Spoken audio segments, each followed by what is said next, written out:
Dear listeners, thank you for joining us on our voyage into Homer's Odyssey. You're listening to The Lotus Eaters, a 12-part series on Homer's Odyssey that was funded by our generous supporters over at patreon.com. It's because of that support that we're able to release this series for everyone. If you'd like to join them in supporting us, please head over to patreon.com/verybadwizards. One of the benefits will be that you'd get access to all of the Lotus Eaters at once rather than having to wait every week for a new episode to drop, but you'd also get access to hundreds of hours of other bonus content, and Zeus would smile down upon you for your generosity in supporting us. So thank you for listening. Let's get to the episode.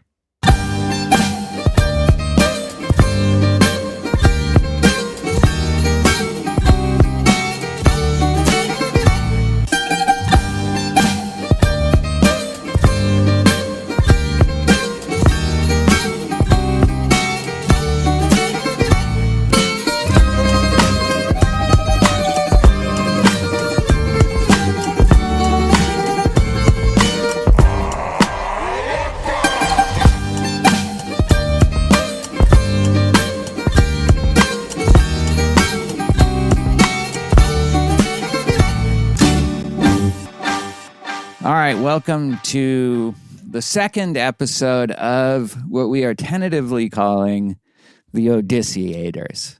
The Odysseators. We are open for suggestions, perhaps, if you can think of something better. But, in keeping with a certain pattern, it's got to rhyme with aiders, Yeah, it's a good default. Yeah. So we're going to talk about books 3 and 4 of the Odyssey, Telemachus. This is where Telemachus completes his journey. Well, I guess he hasn't completed it yet, but we see the meat of his journey to find out about his father from old King Nestor in Pylos. Or Pylos. Do you know which? I don't know. I'm going to say Pylos. Yeah, that sounds probably right. So he has to go by ship to Pylos, and then he goes on horseback to Sparte. That's how you do it? No.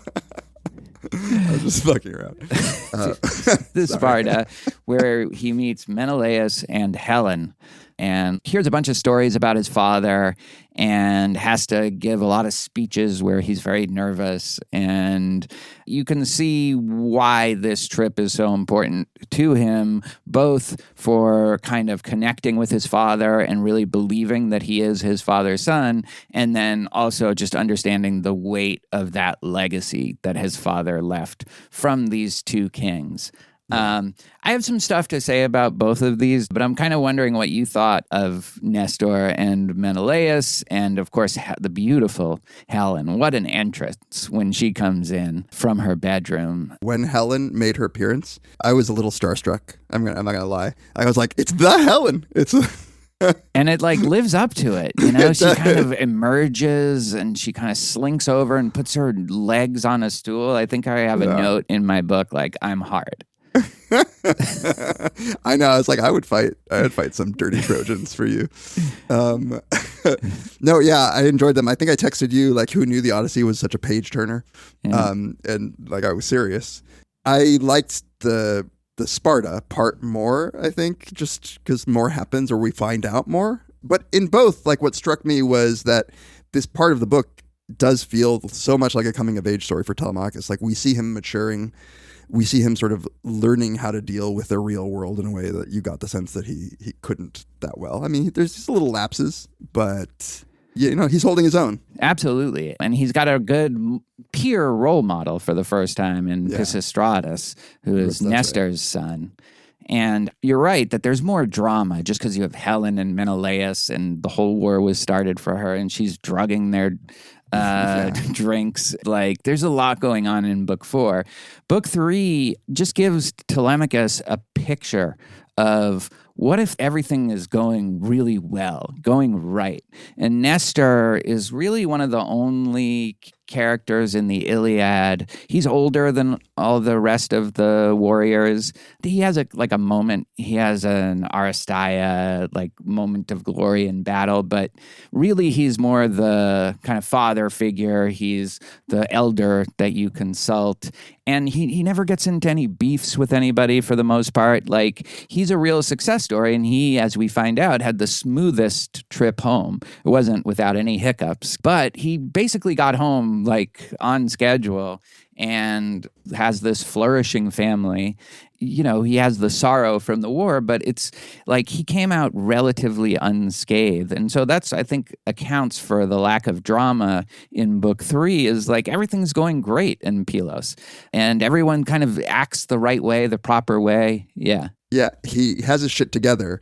And the first sense that I got that he has his shit together is that he's sacrificing bulls to Poseidon, diligently. And the son seems to know what to say. Pisistratus, he's very tactful, he's very eloquent, and that's a really good model for Telemachus, I think, and as well as a window into what if my life had gone well. That scene of the sacrifice of the bull, by the way. Dude, it's straight out of Apocalypse Now. Apocalypse Now, man. Yeah. It really is. I think that's got to have been an influence on Coppola for that scene, because it really is just every step of that ritual. So when Telemachus comes and he's with Mentor, who's really Athena, and he gets there, they feed them immediately, they say, join us, they feed them, they ask if everything's okay, and then he says, now that the guests are satisfied with food, time now to ask them questions. So that's Xenia done right. Yeah, you don't ask them any questions until you show them the proper hospitality, make sure they're fed, make sure they're rested, then you start asking questions. Right. And Telemachus, when he first gets there, he says to Mentor, how can I approach and talk to him? I'm quite inexperienced at making speeches. And as a young man, I feel awkward talking to elders. And then Mentor, who's Athena, and I think he knows at this point. Weird. It's very weird. It says she looked straight into his eyes and answered, you will work out what to do through your own wits and with divine assistance. The gods have blessed your life, which is, inspiring for Telemachus. But I could also see him saying have they blessed my life? Yeah. They've blessed my last couple of days, maybe, but, Right. Yeah, no, I mean, if anything, by the end of these 2 books, Odysseus feels like a Job-like figure, the way that they're talking about him. He has gone through everything, and his whole household has been cursed. So it would take a lot for Telemachus at this point to be thinking that, oh yeah, the lords have blessed me. It's another example where I think Athena's a little defensive about how important the gods have been for the benefits of all the people. And I think that's kind of a running line. We saw it with Zeus in book 1, already complaining that the people were blaming them. And then you hear about the stuff that they did just on this journey, because Menelaus said we didn't give them a perfect hexagon or something like that. Yeah. It's but no, you got to sail back to Egypt. Do it over again. Yeah. So I was going to try to take the hipster stance that book 3 is actually better than book 4 if you really have read it a lot of times and stuff. It's like season 2 of The Wire. It's exactly.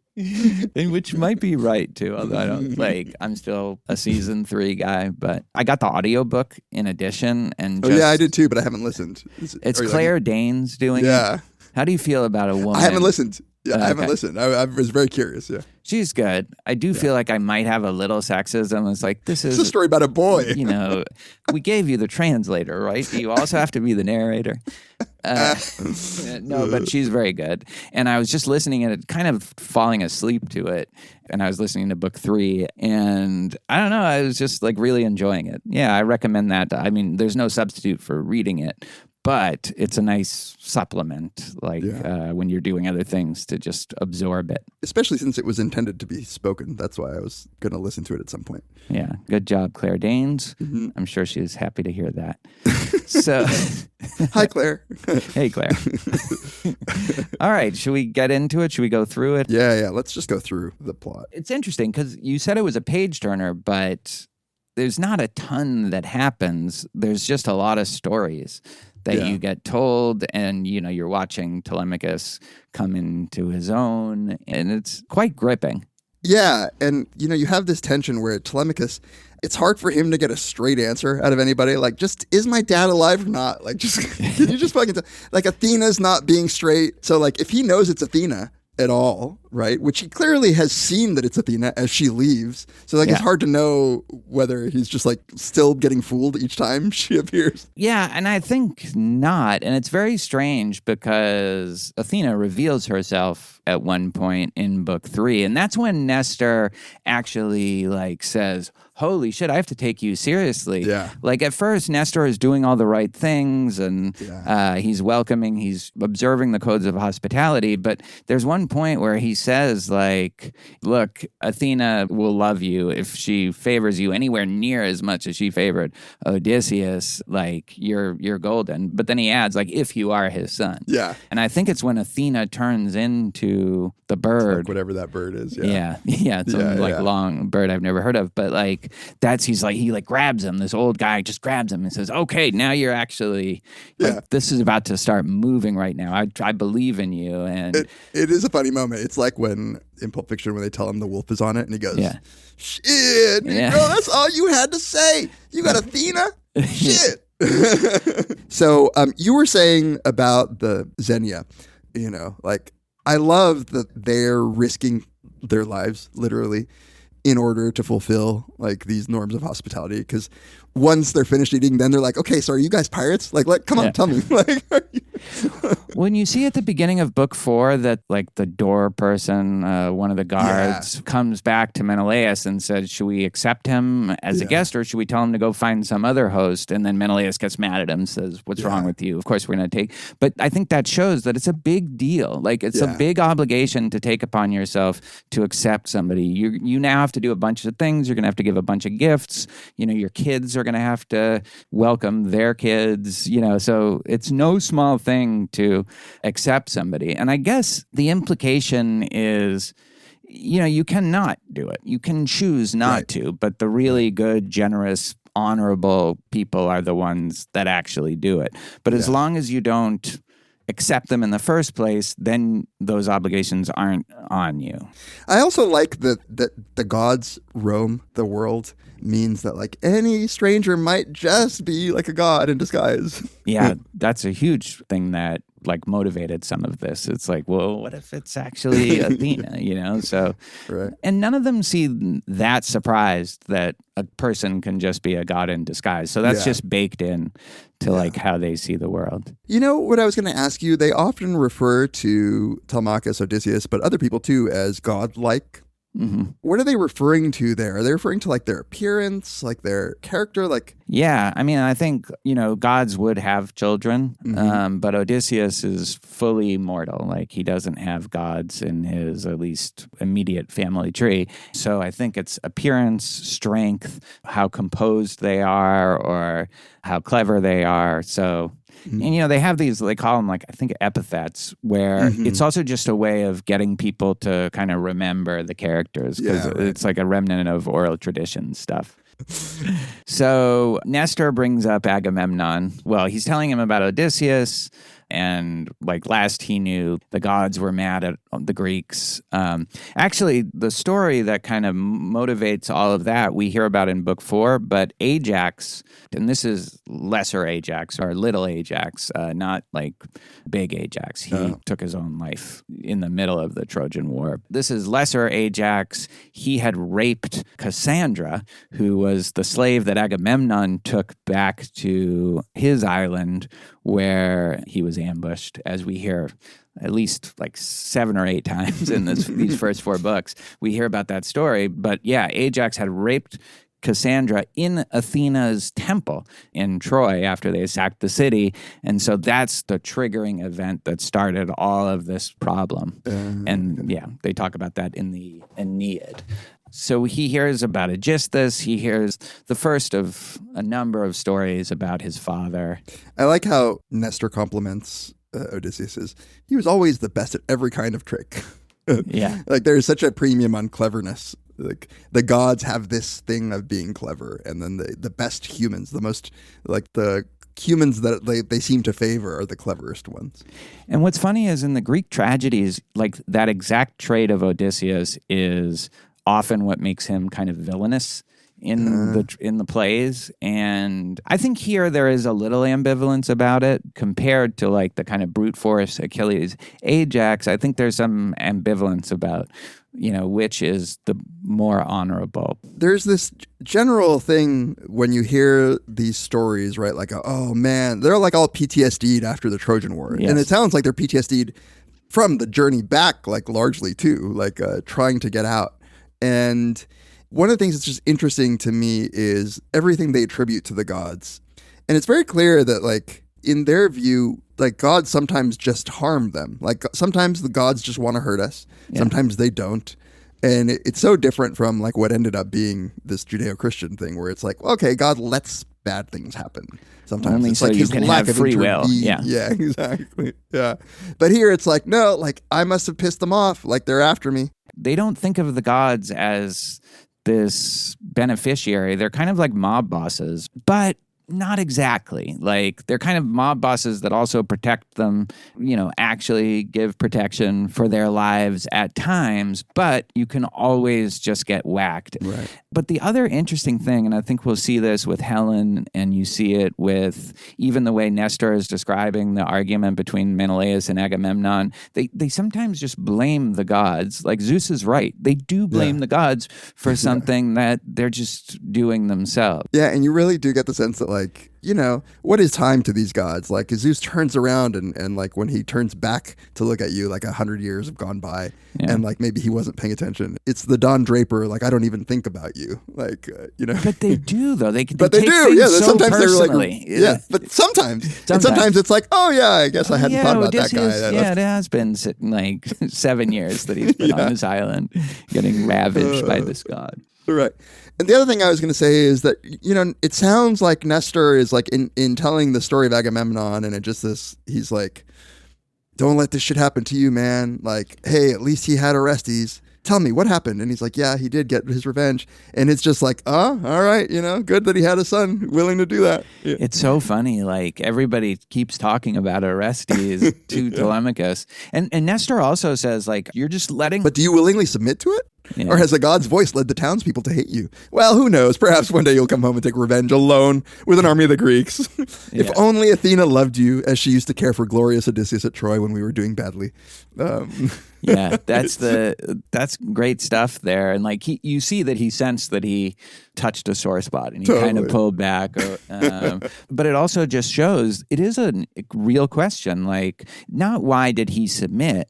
But as he says after that, why are the townspeople not defending Odysseus's house and not taking it upon themselves to raise Telemachus right until he gets back? Yeah, obviously something went wrong in his whole journey. Something went wrong in his household to let this happen. And something went wrong in the community. And it's like, what was there that happened? And then like to spend years with that, just the fact that he's like getting up the nerve to do something about it at this point says good things about him. And with help, though. But yes. With a nudge, as Yeah. as we behavioral scientists call it. Yeah, it's not. It's like you don't bind him to the mast. You just make that the default option with the sirens. You know, the default mast. The default mast. So then the other thing that I was going to say is about the gods is it's very hard to get a good sense of what the gods can and cannot do, what they are and what they aren't. Are they just? Are they capricious? Are they all-knowing? Or is their knowledge limited? At some point here, Nestor says, but death is universal. Even gods cannot protect the people that they love when fate and cruel death catch up with them. Well, fate, you know, that comes a couple times. Also, when Proteus, the old sea god, is talking to Menelaus, it's like there is this fate that they seem kind of bound to follow, but there's a lot of flexibility within that and how much they can make you suffer or reward you or fuck you over or within that. But then there's certain like major points that have to happen, and they're like almost servants of fate. It's complicated, but it seems like they're servants of that fate, and it's not entirely unbreakable, but it's really a problem to go against it.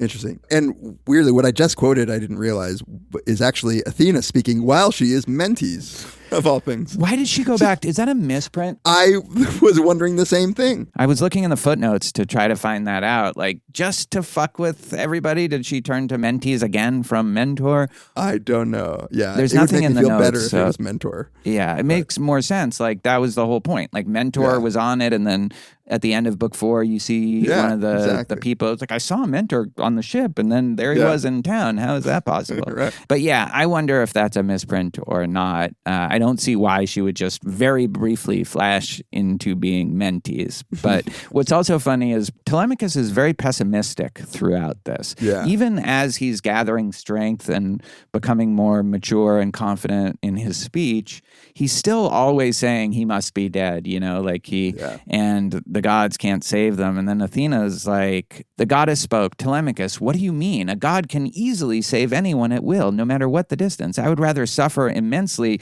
but then get home safe than die on my return like Agamemnon, murdered by his own wife and by Odysseus. It just throws that in. But death is universal. Even gods cannot protect the people that they love when fate and cruel death catch up with them, as you said. So it is a little defensive there. Yeah. She's like, hey, we can't do everything. Come on, guy. Yeah. And again, it's like they're passing off the responsibility to fate at that point. But he's fated to come home, so like that doesn't even really explain it. And that upsets him. Yeah, he says, change the subject. He has no real chance of getting home now. Nestor tells now again, like one variation of the story of Agamemnon coming home.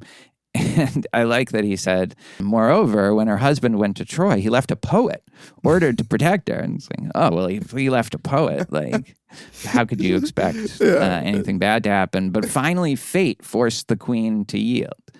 So again, it's like capital F fate. Yeah. Yeah. I just don't think it's clear that that's what's happening in these cases. I think that there's a lot of passing the buck. Absolutely. It's that old saying that if God didn't exist, we would have to invent him. It's like they need the explanatory power for like why she finally like gave in. It's fate. It's fate, But they don't always do that either. But it's cool. And you see just the way Nestor and Pisistratus are acting. Like Telemachus is just saying, this is how like a kingdom should be run. This is how it goes, where everything is clicking on all cylinders and people are saying the right things, doing the right things, sacrificing them, when they're supposed to. And the kids are getting married. Like Pisistratus, the only unmarried child of Nestor at this point. And of course, there's grief. Antilochus, who's kind of a supporting character in the Iliad, he died in the Trojan War, and that's very sad but they really are, like, things are just good in Pylos. Yeah. So, here toward the end, when Nestor is almost putting a hat on a hat, and that very day Rambunctious Menelaus arrived with his ships crammed full of treasure. The moral is, you must not stay away too long, dear boy, when those proud suitors lurk inside your house. Now I'm sensing some judginess, where he's just like, you shouldn't have let it get this bad, man. Like, you're right. And I've never really picked up on that, but I also picked up on that a little bit reading it this time. Is just a little bit of like, oh, you're letting this happen? Oh, and now you're here? Like they could be like marrying her right now. What are you doing? Right. Look, Orestes, he took care of business, like just saying. But he gets him off to go to Sparta, and he offers this big team, but it's just Pisistratus that goes with him. Yeah, so it gives him some horses and sends him on his way. Yeah. And I mean, we are like, I guess King Nestor's supposed to be a wise old man. He's like ruled for 3 generations. And so it sounds like that's just what Telemachus needed to hear. Yeah. But I think you're right. And I like thinking of it that way, that he's also a little judgy in the way an old person can be. Like, you're living with your boyfriend, like, okay. I fought in World War II. One thing you get also is he gets the first of several just girls washing him, bathing him in olive oil, rubbing him down in olive oil, including Nestor's eldest daughter. Yeah. Wow. Yeah, like Telemachus was being washed by Nestor's eldest daughter, Polycaste. When she had washed and rubbed his skin with oil, she dressed him in a tunic and a fine cloak. Like, things are looking up for Telemachus. Like, that's never happened to him before, and now it's happening like a bunch of different times. Right. So Athena, makes herself known by turning into an ossif rage, and then Nestor's like, oh boy, like now it's really, I believe you. Then they're like, we got to sacrifice a heifer for Athena. We have to appease her. Oh, and this is the scene that you were talking about before. Like, they get a guy, like a goldsmith, to pour gold onto the heifer's horn, and then they pour it on the horns, and then they just, very detailed, slicing through the sinews of the neck until the cow's paralyzed. Dear sons, now hurry up, fulfill my wishes. First, we must appease Athena, who revealed herself to me during the holy feast. Now, one of you must run down the fields to choose a cow and let the herdsman drive her back, and another go to Telemachus' ship and bring the men, leave only 2 behind. And so he's just kind of like issuing out orders to everybody. Everything knows where to go. This is what I mean by clicking on all cylinders. Yeah. It's like, tell the girls inside to cook a royal feast. You could see it in like a Coen Brothers movie. It'd be like a movie producer or something being like, dude, you on this, you on this, you on this, you on this, you on this. Yeah, and it's just like, it's really good for Telemachus, I think, to see that. Yeah. And then they all do it also. And then you have the Apocalypse Now scene. Yeah, it's great. Animal sacrifice is just interesting. It's like, what's going on there? Like, who was like, you know what? We need to kill an animal to appease the god. Yeah. There's some thought that maybe this is recreating like the creation story. A lot of these old creation myths are like something died in order to like make the world out of their body. Like that the world came from something. Like it's what the world was created by. Yeah, in some accounts, like a god dies and turns into the earth. But in some cases, there are like these, like there is this tradition of the bull that is sacrificed that creates the world. So maybe. But I think it's sometimes as, I don't know, pedestrian as they don't eat the gods, but they like the smell of the meat, and that and it comes up to them. And what I always found symbolic about it is obviously like it's valuable for them to have the meat, and that they're burning it all for the gods. You're just wasting it on them who can't even eat it. It's like a sign of submission or something. Right. It's like it's a real costly signal. Yeah. Costly signal, exactly. Yeah, I'm sure. Whatever like the original origins were, like it takes on so much meaning in so many other traditions that who knows. I always like to reduce everything to like the evolutionary explanation. But you like the mystery, like the creation myths and stuff like that. I just have no patience for that. I like thinking of the golden horns, becoming the mountains of earth. It's a tough scene, and, it really the kids is. are all involved too. Yeah. I wonder if you're going to think about that next time you eat a hamburger. Probably not. I do. So then they go to Sparta and they get there. And one of the things you first learn about Menelaus is he is rich. He has a lot of money. He has like Diddy level money. And like likes to show it. But yet he's holding like a double wedding. Like he can't give them each their own wedding. Well, yeah, and one of his daughters is going to marry Achilles' son. So, forging this alliance, which was rocky between those two families before. I'm actually curious, like, what do you get from Menelaus only knowing him from this? I don't know. Like I got what kind of the rich character? Part for sure. Like the emotion that I got most of all was of like a cool husband to Helen. Really? Kind of chill. Yeah, he seems like a gracious host and kind of magnanimous. For sure. Like when he's like, how dare you refuse the strangers? Like bring him in. Yeah. He's like, God damn very it. Generous. Like, right? Yeah. Yeah, that's like a 40s kind of like, hey, boss, there's these people outside. Should I let them in? Why don't you say so? Yeah.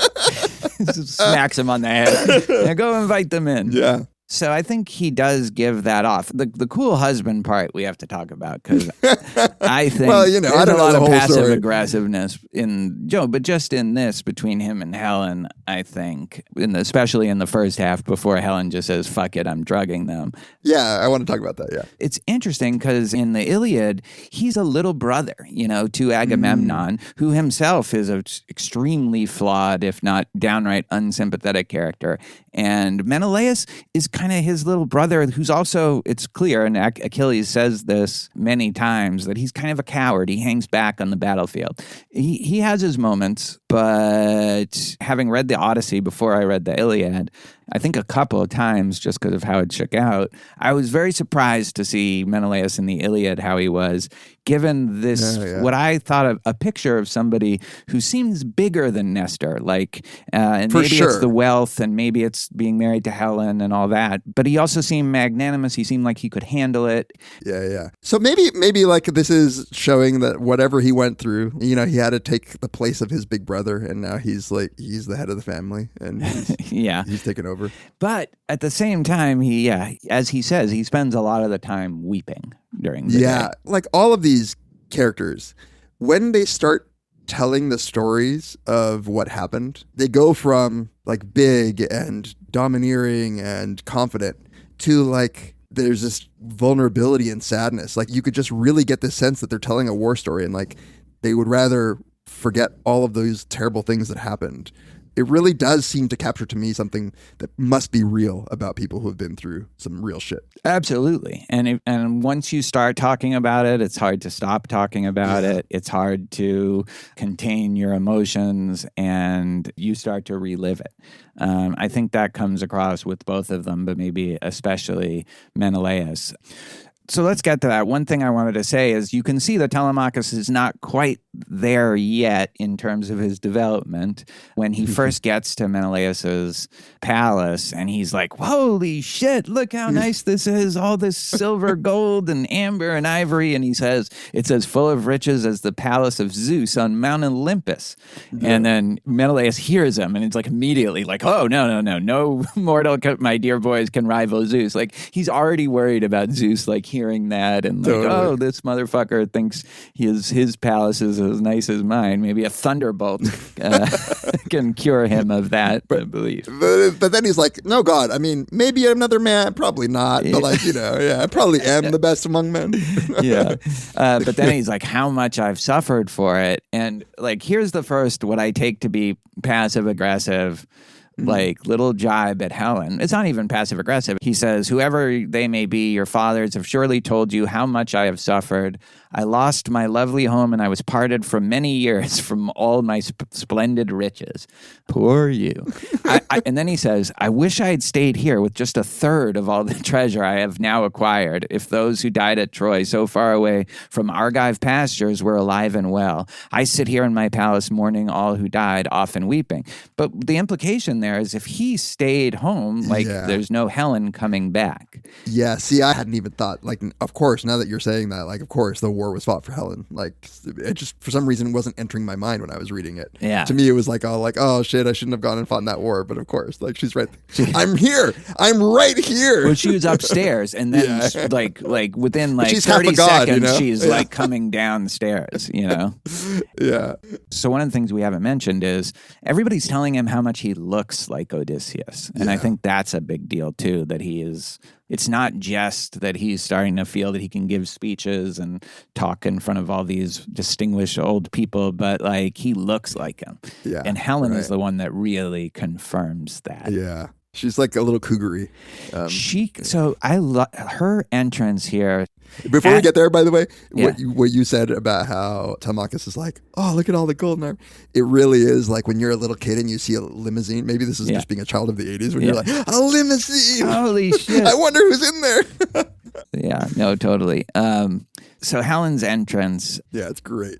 As he was hesitating, Menelaus, he clearly thinks this is Odysseus' son, and he's hesitating whether to say anything. And as he was hesitating, Helen emerged from her high-ceilinged, fragrant bedroom like Artemis. I like that it had high ceilings. Yeah. It's like, even then, they like that. Yeah. Who carries golden arrows. Adraste set a special chair for her. Alcippe spread upon it soft wool blankets, and Philo brought a silver sewing blanket given to her by Alcandre, the wife of Polybus, who lived in Thebes in Egypt, where people have extraordinary wealth. And just skipping down a little bit, she sat down and put her feet upon a stool and asked her husband, do we know who these men are who have arrived at our house? It's just such a great entrance, like so you get, oh my God, this is the most beautiful beautiful woman in the world. She says, I never saw two people so alike as this boy and Telemachus, the son of spirited Odysseus, the child he left behind, a newborn baby. The day the Greeks marched off to Troy, their minds fixated on war and violence. They made my face the cause that hounded them.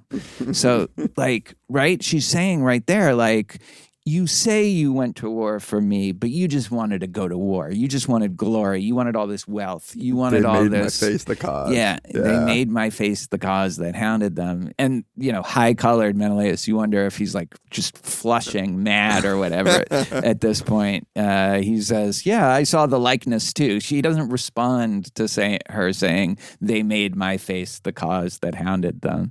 Right. He's like, yeah, he does look like Odysseus. I was thinking the same thing.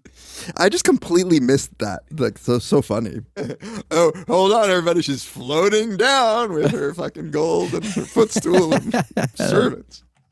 Here she comes. Exactly. Hey, do you know your dad's fucked in an island because of this bitch right here? But yeah, they made my face the cause that hounded them. Yeah. Fixated on war and violence. Like, part of me is like, come on, man. Like, at least appreciate that they went to war for you. Yeah. But yeah, maybe she's right. And then Pisistratus just knows the right thing to say. He was raised in a good household. He has a father. He has a father, yeah. So now he started thinking of his brother and crying, and Menelaus is like, oh, you speak like a wise man. You're like someone much older than yourself. But of course, you're Nestor's son. He says, a lineage is easy to discern when Zeus spins out a life of happiness in marriage and in offspring. So he gave good luck to Nestor all his life. Yes, we will stop crying and turn our minds to dinner, and then we can talk. And here's where Helen's just like, okay, I'm drugging them. Because if we're going to be talking about the war, and I was the one who started the war, I mean, this is how I interpret it anyway. I'm going to give them this drug where they can't be sad or angry. Pain, right? It says Helen decided she would mix the wine with drugs to take all the pain and rage away. And I think she's worried she could be the target of that rage. Interesting. Yeah. I love that Pisistratus is the one that says, it's sort of like a little ballsy to say, listen now to me, I disapprove of crying during dinner. Like, he's the one that's like, all right, let's stop with the like bitch maid crying during dinner. And I think it's fine to cry when someone dies. Well, also he's young, I think it's not as okay when you're young to cry as when you're old. Oh yeah, he's like trying to like puff his chest up, I guess. Yeah. And I think also he's just showing off his knowledge of like proper manners. But yeah. So, yeah, she drugs them, and then now they can tell the stories without anybody crying or getting mad. Because here's some background about Helen, too, is so she leaves with Paris, but here's something I didn't know that I think I just learned from another lecture this semester. So after Paris was killed, she married a different Trojan. So she married Menelaus first, then Paris, then another Trojan, and then went back to Menelaus. So Menelaus is both her first and fourth husband. Wow. Yeah. So, it's tough funny. Being the most beautiful woman in the world, I guess. Do we have a Helen? Like, who's a Helen? Like, who's like brought down like these great men? Who have people gone to war for? Yeah, and who's maybe acknowledged as the most beautiful woman in the world? It's got to be like an actress, right? Yeah. I don't know if we have like an obvious one now. Who would it have been, like at any time? I mean, like maybe at some point Marilyn Monroe or Elizabeth Taylor. Yeah. We need more Helens. Yeah. Everyone talks about how we don't have like real men and we don't have like, but we also need a Helen. People used to make Julia Roberts. That's who I was thinking. Maybe Julia Roberts. I know, like I never saw it, but you know who's my Helen? Who's your Helen? Kirsten Dunst. I thought you were going to say Jen. I thought you were going to be like. Oh, I mean, no, Jen's my Penelope. Nice save.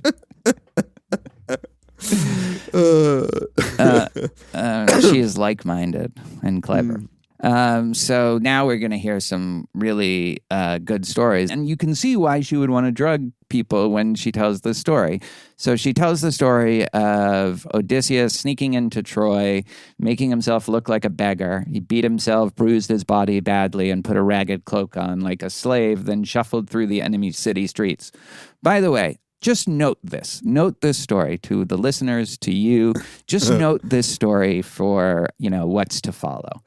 Keep this story in mind. So he seemed a poor old beggar and crept through Troy like that. She swears an oath. She scrubs him with oil because I've never been scrubbed with oil my whole life. Yeah. But so he told Helen that, like the Trojan horse plan.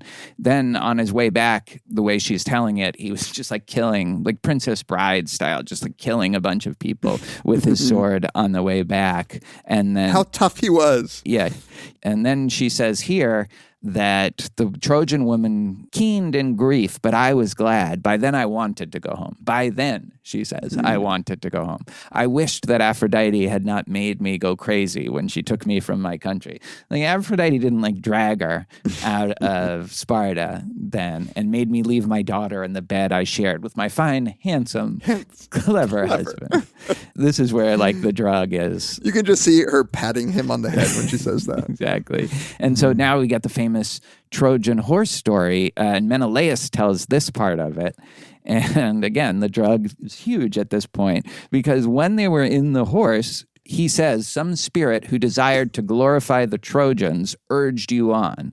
3 times you went around the hollow belly, touching the hiding place and calling on all us Greeks by name. You put on different voices for each man's wife. So she knows about the Trojan horse thing because of Odysseus, and she is trying to coax them all out. Yeah, this was confused the shit out of me. This is apparently a story to tell Telemachus how awesome your husband was. He clamped Anticlus's mouth shut during all of this and saved us all. What an incredible story.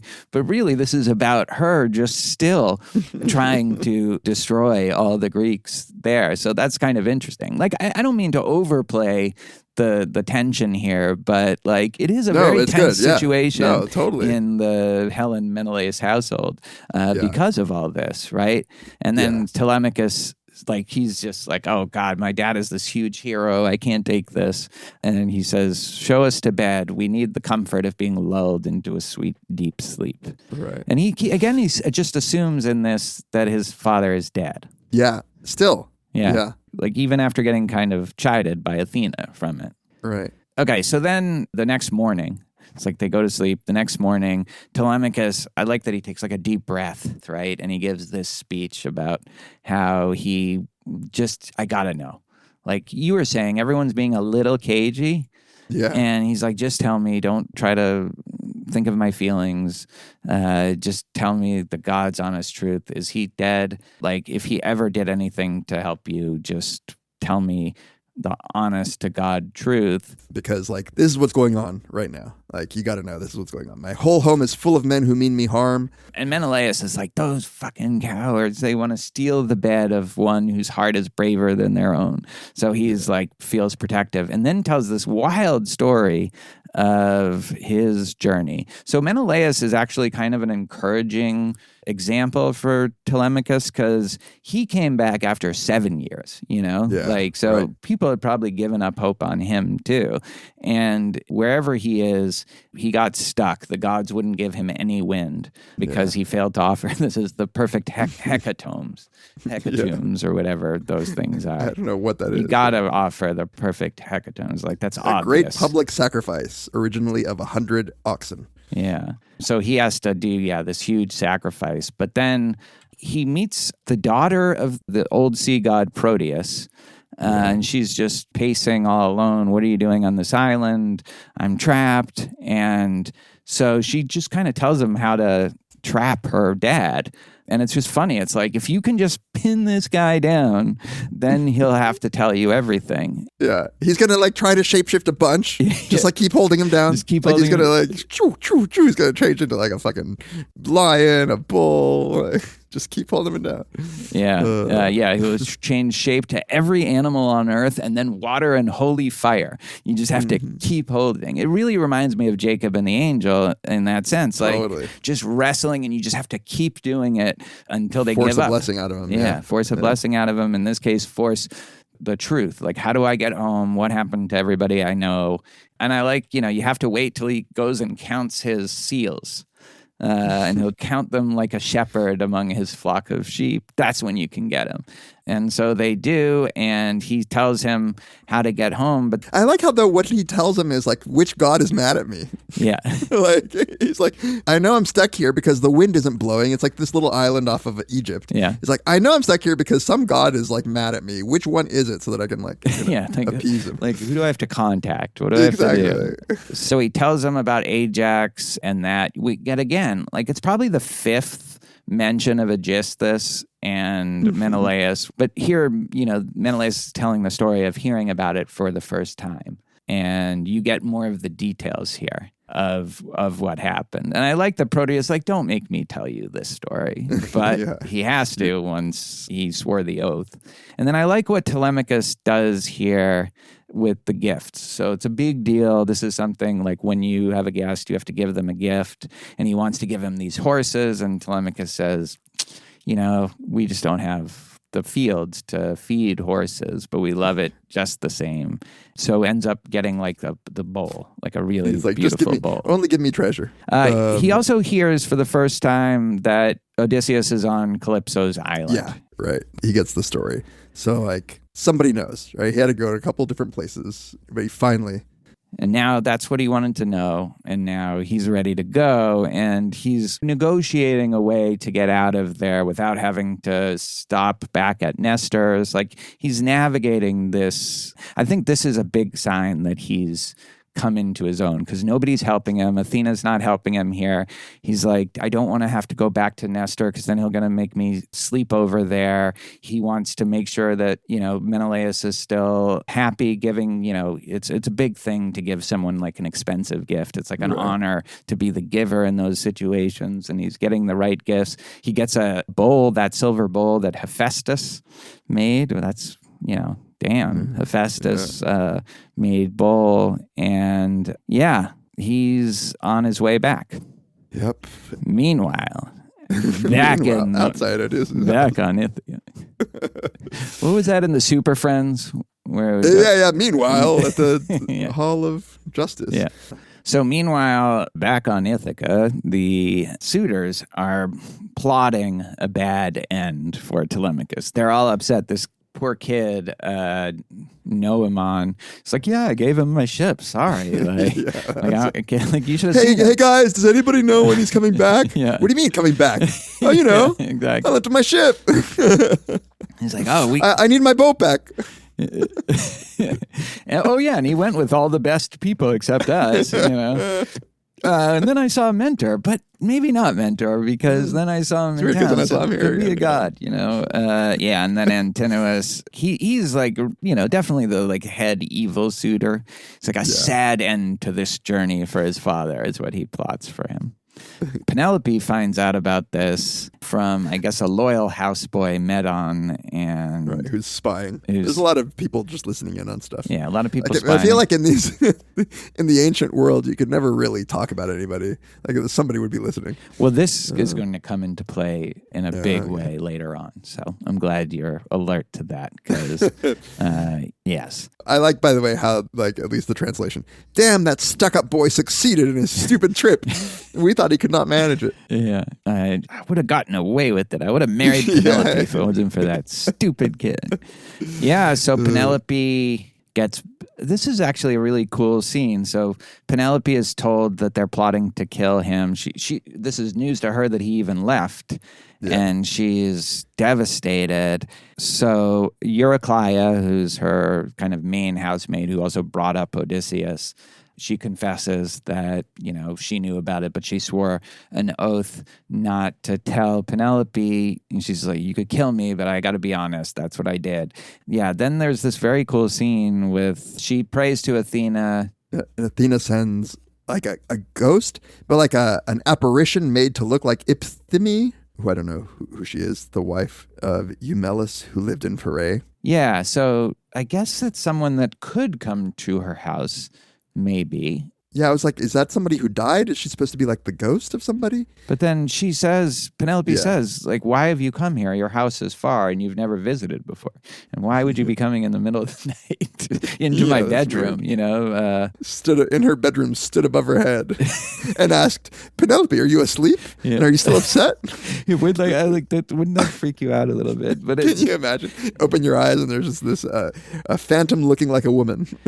Wait, so this is interesting. Intelligent Penelope, still sleeping sweetly inside the gates of dreams, replied. So this is a conversation in the dream. In the dream. Sister, why have you come? Your house is far. You've never visited before. So that makes more sense that it's a dream. Right. And the misty phantom answered her, have courage. Let not your heart be troubled or afraid. He has a goddess as his guide, Athena, a helper many men have prayed to have. She has great power. I hear she's awesome. Yeah, exactly. She's got a whole PR team, Athena. And then, careful, Penelope, if you are actually a god with news from the gods, tell me about my husband too, poor man. Tell me if he's alive and sees the sun or dead already in the house of Hades. And I love what she says here, the spirit. I cannot tell you whether he is alive or dead. It is not good to speak of things intangible as wind. Schrodinger's Odysseus. Exactly. I think that's right. It's Schrodinger's Odysseus. And I remember titling a lecture Intangible as the Wind because I think there is something about Odysseus, as we'll see. We meet him the next book. And, it's worth thinking at times about this line, whether he's alive or dead, intangible as wind. Yeah, it's such an interesting way to open the story, with these 4 chapters where we only hear about him. Yeah. It's really a good way. He does feel liminal, to use our favorite word. Yeah. It does seem like he is an idea in people's heads at this point, and maybe no more than that. That's right. And and from Telemachus' perspective, if you think about him, he has only the faintest glimmer of what Odysseus was from living just in Ithaca with only his mother, who hasn't seen him for 20 years, and so he just has these little hints about what that might be, but he really has no idea. And Ithaca's kind of in this stultifying state right now, so it's hard for him to glean anything from what's going on in Ithaca about his dad. Yeah. And then you get a little when he talks to Athena at first, then more when you go to see Nestor, and then you get some really famous Odysseus stories in book 4. So by the time we actually meet him, he's been built up, both for Telemachus, but also for us. Yeah, totally. And I like that progression because it also says something about, what's going on in Ithaca, where it seems as if the community's cowardice has made it such that nobody wants to talk about him because they're probably just ashamed. And so Telemachus has grown up really not being able to hear these stories or learn about his father because people are just let's not talk about that. And Penelope even says, he was a good king. What's wrong with everybody that they're doing this? So it's really important for him just to, as a formative experience, to gain confidence of how to navigate all the, complicated norms, what to say, how to tactfully move, be able to get home when I want to go home without insulting anybody, without insulting any gods. He figures that out. But then also I think he's resolving real questions about who his father was in his mind, which isn't to say that Odysseus now is what he was in these stories, because like you say, he's an idea. Right. And apparently he's just been a sex slave for 10 years on this island, Yeah. He's just getting his life force drained by Calypso. Yeah, we're going to hear about that in the next book. Yeah, and the last thing we learn, though, is that the suitors get on board and, get out to a rocky island between Ithaca and Same, another island, lurking. Yeah, to ambush him. Yeah. He's got a god looking out for him. So yeah, I just don't trust these gods, man. no, They're so spurious. rightly so. I think you never know when they're going to turn on you. They'll You're get always pissed like off. one little thing away from like getting totally like your fucking innards being eaten out by like a bird of prey every night. Yeah, like forever, for all eternity. Yeah, so when we come back, we'll go to Calypso's island, and Odysseus will finally start his journey home. Is Calypso hot? According to Calypso, she is. Much hotter than Penelope. But yeah, I'm Team Penelope. All right, join us next time on, tentatively, The Odysseators.